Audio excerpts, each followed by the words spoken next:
Assalamualaikum warahmatullahi wabarakatuh. Selamat pagi, siang, sore, malam kepada Bapak Muhammad Subki Hasbi, MAG, dan teman-teman sekalian.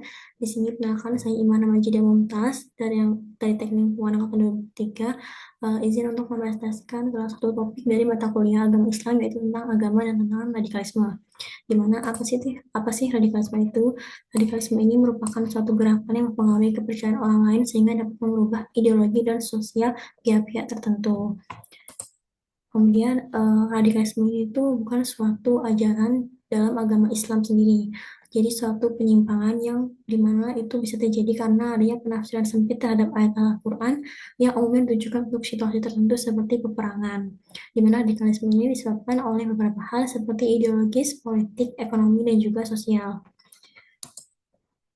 Eh, Radikalisme sendiri itu sudah ada semenjak zaman peninggalan Nabi Muhammad SAW, di mana itu dipicu dari perselisihan antara Sayyidina Ali dengan Muawiyah, di mana Ali dan Muawiyah ini memiliki suatu perdamaian atau uh, persetujuan mengenai tahkim atau arbitrase di mana terdapat akhirnya ada kelompok lain yang tidak setuju akan perdamaian ini dinamakan dengan kelompok Khawarij atau yang artinya keluar, yang berarti dia golongan yang mempelopori kekerasan atas nama Islam, di mana mereka ini memberontak dan melakukan kekerasan atas nama agama.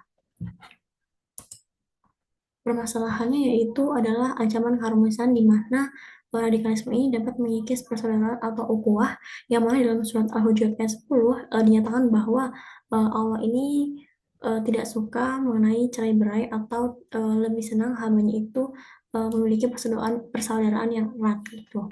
Kemudian hal keduanya itu adalah di era digital, di mana di era digital ini terdapat hal positif dan negatif, di mana positifnya informasi banyak tersebar, namun negatifnya banyak uh, hoax-hoax yang tersebar dan itu menyesatkan orang lain, serta juga adanya bisanya penyebaran kebencian dengan sangat cepat serta masif.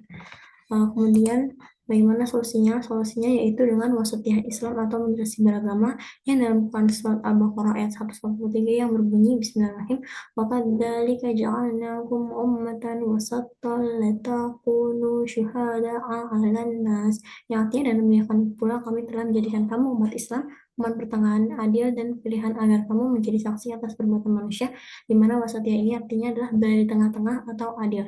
Jadi sebagai umat muslim itu kita tuh harus berada di tengah-tengah atau bersikap adil, tidak boleh ekstrim, yang mana ini tuh bisa dijabarkan, wasatiyah itu bisa dijabarkan ke tiga sifat, yaitu ada tawasud atau jalan tengah, di mana artinya itu mengambil jalan tengah tanpa ekstrim ke kanan atau ke kiri dalam mengamalkan ajaran agama.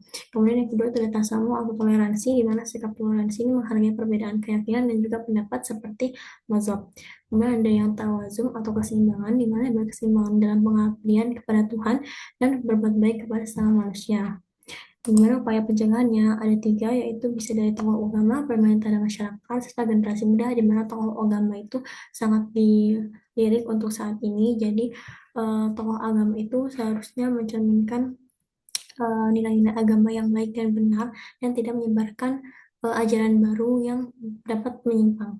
Kemudian pemerintah dan masyarakat itu bisa mengambil tindakan yang lebih tegas dan juga memberikan ruang interaktif antara umat beragama yang lain. Kemudian ada generasi muda, di mana generasi muda ini menjadi salah satu generasi yang eh, menjadi pelopor agen perdamaian yang bisa menyebarkan hal-hal positif di media sosial sehingga tidak menjelekkan nama Islam sendiri.